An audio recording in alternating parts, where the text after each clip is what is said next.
back up. Tell me what you gonna do now. Rolling, rolling, rolling, rolling. Keep rolling, rolling, rolling, rolling.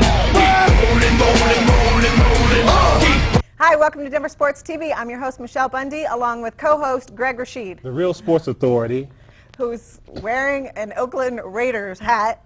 There's a reason for, and I really didn't think I was going to be wearing this hat. I was prepared to wear my Philadelphia Eagles hat because I That's said right, last you week, said Philly. and I was really upset and disappointed to see that my Eagles lost. And Yes, lost to they Tampa did, Bay, to the Tampa Bay. Buccaneers. But you know, there's a reason. Everybody loves a good story. What better story can you have than what's unfolded for this year's Super Bowl with Gruden and the Raiders? Right. And like they're saying, never has anyone in the history of the NFL been responsible so much for both teams that are appearing in the Super Bowl ever. He That's it. It's got the amazing. Raiders really to the point It where is. they are, and then turned around and went to Tampa Bay and did the same thing in less than a year. So. I mean, that's incredible. Right. That's something, but despite that. So despite the fact that our Broncos aren't there and Your Broncos. Your Broncos. and you're in Philly, it's going to turn out, I think, to be a good game. I actually think it'll be a good game also. And I believe, and I know you're looking at me and seeing this Raider hat, I believe that that game is going to be actually exciting. And the winner of that game naturally is going to be the Tampa Bay Buccaneers. They're going to upset the Raiders. They're going to win that game 24-16. Mark it. Mark it. 24-16. Tampa Bay, the Buccaneers, led by Brad Johnson, Warren Sapp. They're going to win and dominate this game. Brad- go Keyshawn ahead. Johnson, as a matter of fact, is going to be the MVP of this game. Oh, really? Despite this hat, because I don't have a Tampa Bay hat, actually, but despite that, He wore that just to throw us off. But actually, you know what? I like Brad Johnson. Brad Johnson, I good remember him quarterback. from his days in Minnesota. I've always been a Minnesota right. fan, and so I like Brad Johnson for just that reason. It's good to see him come out and actually be able to do something with the team. So I hope he does. I mean, I'd like to see it. But the reason why I was laughing is because I'm actually, even though I don't like the Raiders, this whole time I'm thinking, okay, you know what? I'm going to go with them this week. And I actually, not only just because I think they're going to win, I think I kind of want them to. I don't know why. I don't know You why. like the- I wait, know. wait a I don't minute, like them. wait a minute, I wait, don't wait. know. I think because they haven't won in such a long Yeah, time. like this. And as a kid growing up, my brother was a huge Raiders fan. And on the games that I have gone out there to Oakland, my brother's always right there by my side. You know, he's in the stands, usually on the last row. But, you know, I would like to see that again, just for old time's sake, to see the Oakland Raiders win the Super Bowl. I'm going to give you this. You want to wear this? No, Oh, no. gee. I didn't say I'd wear a hat now. I Oh, just my said goodness. I want him to win. I'm shocked.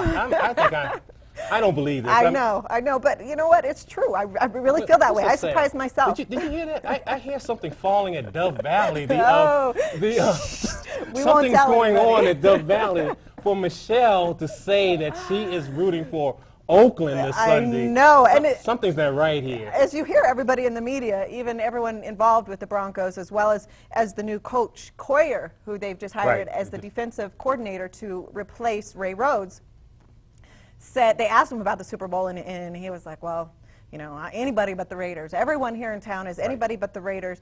And I know there are nemesis, but sometimes you got to root for your nemesis. I mean, it's like almost a love-hate relationship. I'm stunned. I don't know what to say. I mean, Besides promoting Larry Coyer, the Broncos have also promoted Steve Watson to wide receivers coach. that's a good thing for them. He will help the wide receivers they bring in next year to help Ashley Lee, because I got a feeling that either Rod Smith or Ed McCaffrey may be gone next year. I wouldn't, you know, be surprised if McCaffrey, I think he's the one that's going. kind of sneaks out, but I don't see Rod going anywhere. Rod's here to stay. Yeah, just Rod's because here of to you. The Broncos also signed free agent cornerback. If you heard me earlier in the show a couple weeks ago, I said that's who they were going to go after, were cornerbacks, because they just didn't get the performance they wanted out of some of their guys this year. And they got Jeff Brunson, who went to the University of Colorado. I think he'll help him. Yeah. I think, and also the fact is, I've heard rumors that Denard Walker may be walking out of here. You know, I think I might have started some of those rumors. I've heard, and I'm He trying to just think of what didn't team. have the performance that you would expect out of somebody. He wasn't a rookie. He's not a rookie. Oh, He's no. not even a second year or third year. He's been around for a while. No, and Denard was on the Tennessee Titans, on the Right. team that went to the Super Bowl. He's a good cornerback, but him and Delsa O'Neal this year, if you notice, as the year went on, they there's got. no camaraderie for one. Oh, well, that's a story in itself. But as the year went on, their play down. it went way Yes, down. it got to the point where Delta wasn't even starting. Yeah, Tyrone Poole at the end of the year was starting in it. And Tyrone is a fair quarterback, but he's not the answer. So we'll see as they continue. We'll keep you up to date as far as the moves the Broncos do make, and I expect it to continue being cornerbacks. And quarterbacks. And quarterbacks, let's keep in mind, because I'm going to throw a prediction out of here. Those Brian Griese fans out there, especially the ones that wear number 14 when they play football during the Sunday flag football games, Brian Griese will be in Miami. We want to know what you guys think out there, in town, around town, what Denver Sports is doing. Let us know. Review our show. You be the critic. Log on to www.denversports.tv and tell us what you think. Why don't we move on to the Nuggets, who are out on the East Coast for for like a week or so? Yeah, they're on their East Coast death march as they go every year to the East Coast playing Washington, the Wizards, the New York Knicks, Boston, and they just go there and they just die. Yeah, unfortunately. But like I said, that happens to the Nuggets all the time on the road. I don't even think it's just East Coast. They don't usually win. That's where they struggle, is when they go on the road. But that's true. That's true. But one thing we saw the other night when they played the New York Knicks, Rodney White was brought into the game, and he was guarding Allen Houston. And he did something I've never seen in a basketball game anywhere. His lunch came out of his body, let's say. In other words, he vomited on the floor. And what was amazing is that the folks at Madison Square Garden couldn't figure out who was going to clean this up. And it was like a 15 to 20 minute delay figuring out who's going to clean this up. Clean it, yeah. And what was so sickening, actually, if I could use a bad pun, is that the camera zoomed in on the vomit. It's like, what is going on with this? I don't think everyone out there wants to see that. Unfortunately, that just goes to show you the way things are in this country, is everybody wants to see the graphic yeah, gore, but you can get, whatever it is. You can get, but so graphic. But unfortunately, that happened, and the Nuggets, they lost that game. They did, but you know what was interesting? I was reading in the New York paper, the New York Post, they were saying, you know, I think the Nuggets actually came on top with this trade. Oh, yeah. With McDyess and Camby, but not just Camby. Who they were giving props to was Hilario. Oh, Hilario is like one of the best rookies in the league. They were sounding like they weren't too sure why they made that trade, because Hilario is really standing up. And right. Yeah, he's young, and yeah, he has his issues, which they also brought up. But those are things that can be learned. You know, if McDyess is hurt, he's out for the year, basically. In fact, he didn't talk to the Denver media. No, he didn't. He was supposed to, actually. He was and scheduled then he backed to out do at the that. last minute. And plus, they got the guard from Illinois, Frank Williams, who I actually thought was going to be a good player. He's getting like garbage minutes. He's not even playing that well, and so it's turning out well for the Nuggets right now. We'll see next year if McDyess comes back.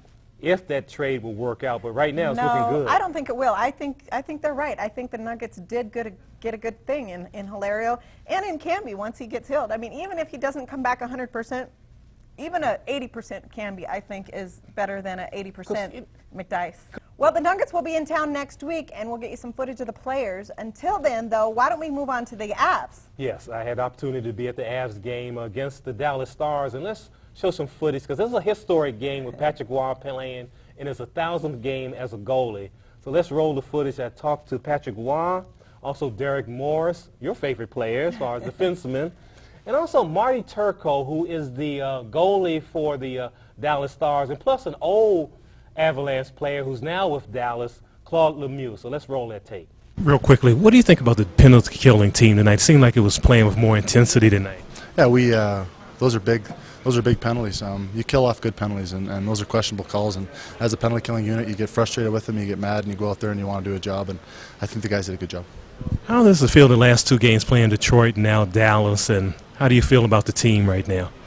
Our team's good. When we play well, we played a good game tonight. Tonight was a tough game all the way through, and could have went either way. And we played well the last couple of games, but not as good as we can. And we'll go out there and go back to practice tomorrow and work a little harder next game.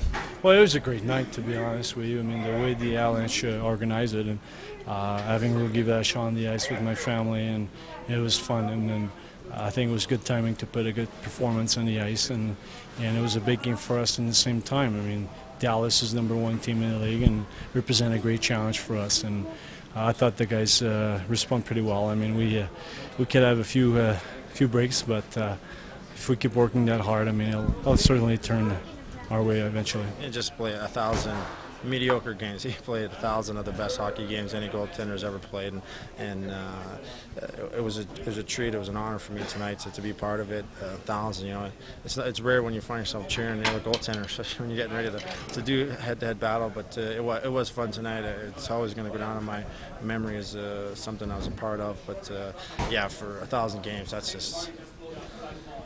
I can't understand, you know, I really can't fathom, you know, playing that many games. And he's talking about, you know, getting fresh for every new season. I'm just getting fresh for every weekend, and but it's fun. And he's you know, he's the greatest goalie. He's setting the standard, and I don't think it's something anybody's going to really reach or come close to. Were you excited about Patrick tonight getting his 1,000th game? That's a lot of hockey. I mean, he's just amazing. He's played more hockey than anybody in that position, and won more than anybody. So he's a great goaltender. He's had an outstanding career, and it was just another one of those games again tonight. You know, it's a funny thing, Michelle, that night being there with the Dallas Stars against the Avalanche, it was like a playoff atmosphere, and it seemed like that the Avs actually won that game, and it was a Stanley Cup championship. But, you know, it hit me when I got home. The Avs didn't win. It was a tie game. That's right. In overtime, 1-1. And the Avs for the last 2 weeks haven't won a game at home. And you were talking earlier about how the Nuggets have a hard time winning on the road. Mm-hmm. The Avs have had a hard time at home, huh? At home, but they're a great road team. They are 10-5-2 on the road, but at home, they're below 500. And you know, when I thought about that game the other night, I said they're still in trouble. They're still in trouble right now. You know, I agree with you, and now especially that Joe Sakic is out with a broken foot for 2 to 4 weeks, they are going to struggle. But I think help is on the way. Help is on the way because I have been doing some research of the teams that are in trouble financially right now. One being the Phoenix Coyotes. They have to always make payroll. They're not making payroll right now. The other team is the Pittsburgh Penguins. And You've been out there scouting, huh? Oh, I've been scouting seriously. The thing the Avs need are 2 right wingers. They need wingers to help out Peter Forsberg, who's the center on the team. And I'm looking at their rosters, and both these teams have 2 guys that would really help them. With Phoenix, they have this kid named Sean Doan. He's a winger. He's second on their team in goals. He's only 26 years old. He's a solid pro. They need to get him. He doesn't cost that much. That's the key thing. But Phoenix is having a hard time making payroll. I think right now the Avalanche should make a trade with them. They got a lot of young talent down in Hershey, their minor leagues. Make that trade. The other player that they should get from the Pittsburgh Penguins, this is Alex Kovalov. He's making $4.2 million. He's a free agent. They need this guy. He's a right winger. He'd be perfect for the Avalanche. They got the talent to trade for him. The Avs need to do that right now, because right now Who are they going to trade away? The young talent down in Hershey.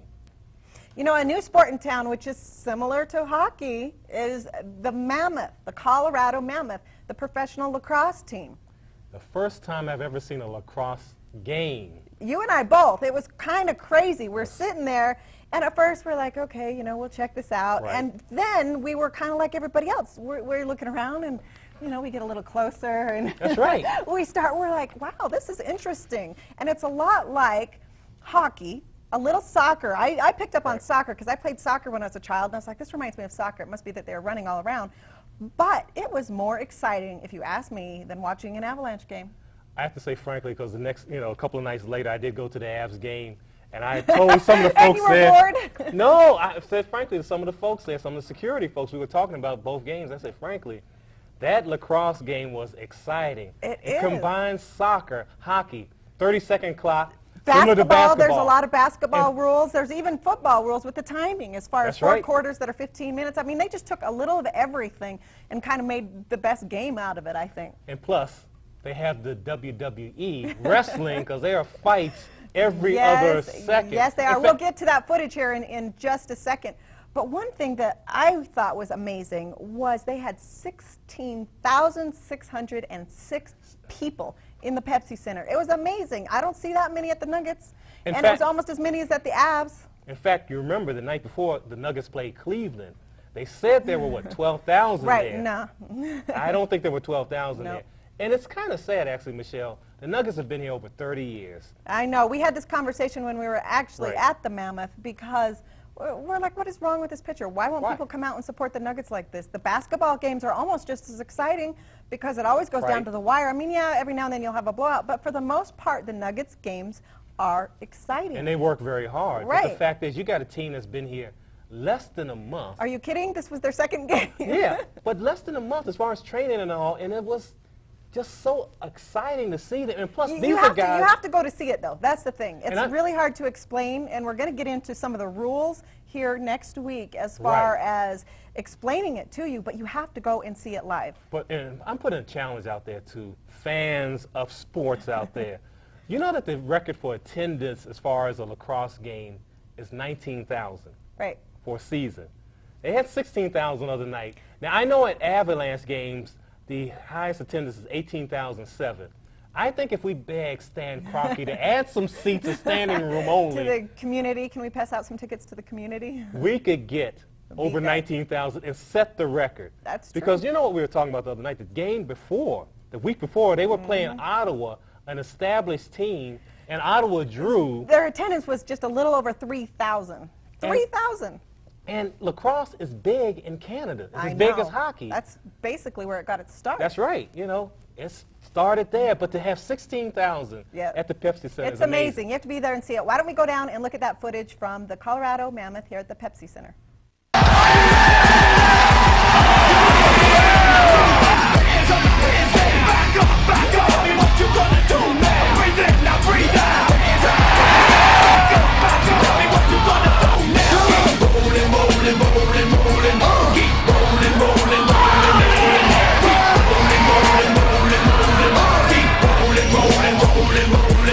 Things got a little out of hand in the second half, but we'll take the win. 16,600 people. We're building. We got 1,400 to go, and I think we're getting close to that sellout, so we're pretty happy about that.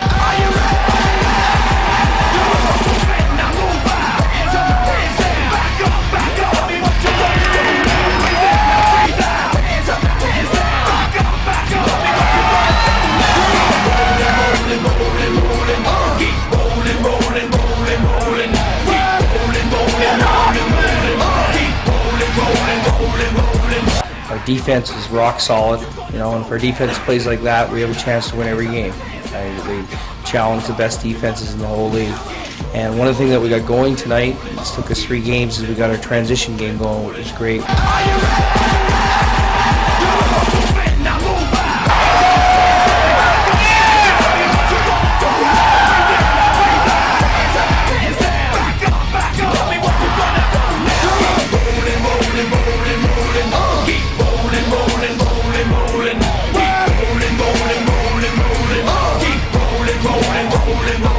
Thank you very much, Colorado. I mean, you don't understand how much this team appreciates all the people that are in this building and how well they support us. And I mean, they're there the whole time. They're heckling their players, they're heckling their goalie. I mean, it does a lot for us.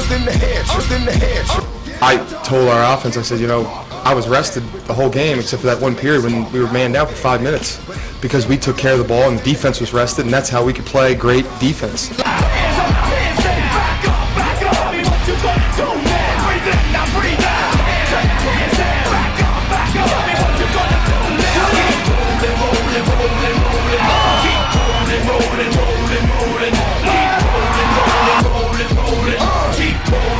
All I can say is that this is unbelievable. I love playing here. I just love the opportunity, and this is the best team I've ever been on. I just want to express how grateful I am. This place is just amazing, and the fans and the media coverage and everything. It's just been so awesome. Living in the city for a while, I know that they support basically anything that shows aggression. You go to the hockey games and football, the fans are just into it.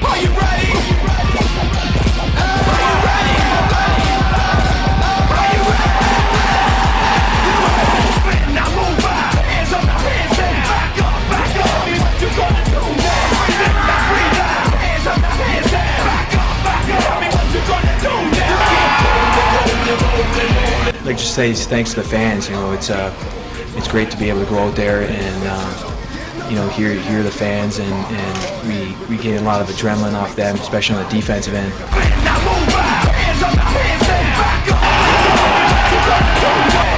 Now breathe out.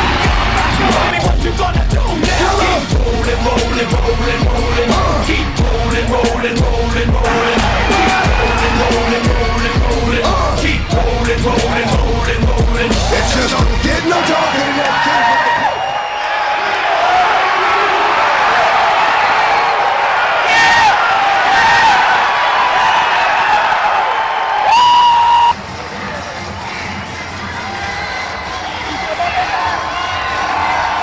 You know, a lot of people do not realize, myself included, that we have the premier lacrosse player here on the Mammoth. He is the Michael Jordan, the Barry Bonds of lacrosse. And his name is Gary Gait, and right. he's been playing lacrosse for a while. A list of some of his accomplishments. I'm just going to read these because, as I don't know a lot about lacrosse, it's hard for me to remember. He's the two-time NCAA Midfielder of the Year and NCAA Player of the Year and three-time NCAA championships at Syracuse University, where he went to school.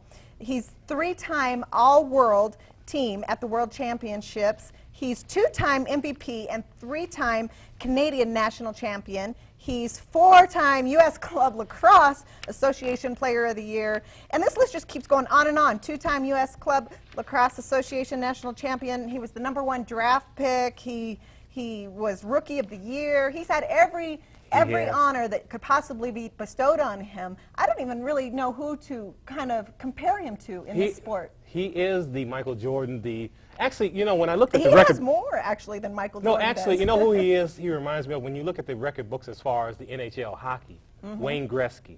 Okay, there's a good comparison. Him and his brother, Paul, have all the records. Last year, Paul, his brother, set the record for most goals in a season with 59.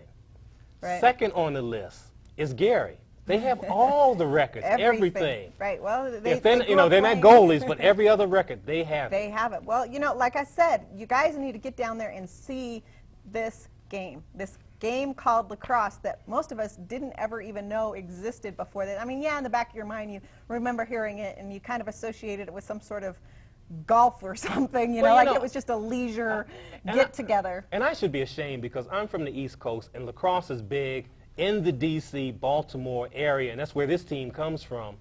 And the greatest lacrosse player before the Gates came along, Paul and Gary, was Jim Brown, who went to Syracuse University. Jim Brown, the football player. And they say that if there was a pro lacrosse team in the 50s, Jim Brown would have played that rather than football. Instead, because it's a very physical game. It is amazing. But as you saw, we talked to some of the guys, and one thing that we were really impressed with is the fact that these guys have regular jobs, too. That's right. And most of them don't even live here in Colorado. They don't move everybody, the whole team, to one area. They still hold regular jobs. They fly back east, where most of them are from, and go to work as their teacher or whatever they are, and then they practice one time, usually on Friday. That's league rules. They're only allowed to practice once a week so that they can still hold down their regular job. And I think the lowest starting salary was only $3,000. Why don't we move right along? We're going to get into the Crush. Yes. Now, their first game is coming up here shortly. They were just in Arizona scrimmaging against the Rattlers. And the lacrosse team, the Mammoth, are going to play on, I think it's Friday night. They're playing Friday, and then and the Crush debut Sunday. So it's going to be a great weekend next week for Denver sports, a historical moment, if you will. And get out there for both those games. Yeah, like we said, I think is going to be just as exciting as this Mammoth. I think it is. It really is. They are an exciting. It's an expansion team, but they got some great players, and they're going to have an excellent product. People already ask me, you got any tickets for the Crush? I know, it's already catching on. It is. And like we said, their first game, they've been trimming their roster after their Arizona. They had a chance to take some look at some of the players, and they signed a kicker. Right. And they're here at Dove Valley still practicing for that first game. Well, it's off season for the Rockies, but this week they signed El Gapo, Rich Garces, who is almost like a folk hero. In Boston, we'll see how that turns out. Yeah, he's one of the heavyweights of baseball, relief pitcher. He's a good relief pitcher, but the thing is, he won't be in very much good shape. He'll be about 300 pounds. In very much good shape? Yeah, very much good shape, whatever. But the thing is, he'll remind a lot of folks here of Brian Bohannon, who was another pitcher, but he was left-handed, who wasn't in very good shape. Also, as we predicted on this show, who was signed this week was the third baseman they need, Jose Hernandez. That's right. As I said that last week, and they got him. This guy averages 25 home runs a year. People think that's going to be a horrible team. They're going to win at least 80 games this year. I don't know. This is sounding similar to the Avs are going to win the Stanley Cup. Mark my words. The Nuggets are going to surprise you this year. They have surprised you. People. Well, anyway, so I'm not going to get in there. I'm just playing with them. I'm just playing. On a serious note, I have to say this. One of the folks I've really loved in this community since I've been here for 9 years, he was known as a DJ. His name was Doc McClain. He passed on earlier this week. A lot of folks know him for his community work, and he was a big sports fan, too. And I just want to send our condolences out to the McClain family. He was a real great guy, and I learned a lot from him, just admiring his work and all. There'll be a celebration of Doc McClain's life this Sunday at the Park Hill Golf Course. The time of the celebration hasn't been announced yet, but I think everyone should go out there to celebrate a man who gave a lot to the community, who was a sports lover, a music lover. And it's something that we try to promote on this program as far as giving back to the community. Right, and we hope that everybody out there gives back as well. I mean, it's a good thing. Everyone needs a little help every now and then. And as you saw the Nuggets on last week's show, out at the Hiawatha Davis Center, right, giving back to the community and just giving, of themselves to the fans and the people of Denver. Because it's all about love. Speaking of the love of sports, we love sports, as you all know, and we have now put out our website, www.denversports.tv. Not to be confused with .com. There's no .com at the end. It's just denversports.tv. And on this website, we have allowed for you guys to go in and send us questions that we can ask the athletes in your behalf. We want to give you the credit. We want to get you the answers that you want. We want to know what you're thinking. Also, you can review the show. You can send comments. You can tell Greg how silly he is wearing these Raiders hats on the show. Or whatever else you feel like saying. We welcome both positive and negative feedback. We want to get this to be a good show. We want you to like it. We want to get you what you want. So come on the site and tell us what you think. Although some of my fans are still on Commodore 64, so they may have a hard time. But well, we can have a text-based site as well. Okay, I was going to make sure of that. But yeah, send in those comments. And yeah, go ahead and go to the site. And on there as well, we have the show from the previous week. So if for some reason you miss it, you're out and about at town, or you're out of town, or maybe you have some friends that you want to say, hey, check this out, that don't live in an area where they can get that. But we're about out of time for this week. I'm your host, Michelle Bundy, along with co-host Greg Rashid. The Real Sports Authority. The Real Sports Authority. And we'll see you next week, or on the internet.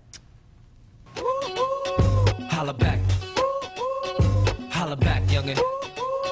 Holla back. Holla back, youngin'. Holla back. Holla back, youngin'. Holla back. I'm gangsta. Y'all just wanna be federal agents on the P's. 30 a gram, 28 on the key. Got a good lawyer, I'm gonna squeeze. Thuggin', jeans and Timbs, fitted to the front, lean the brim. Ride, but never on teenage rims. And I keep it between my limbs, styling. Y'all heard about my kick game. I'm on the parquet, you see me at the Knick game. Probably seen this tatted on your chick frame. F-A-B-O-L-O-U-S, riding. Y'all know as well I do. That's the way you can tell I'm blue. Don't forget, if you missed the show, you can catch it in its entirety on www.denversports.tv.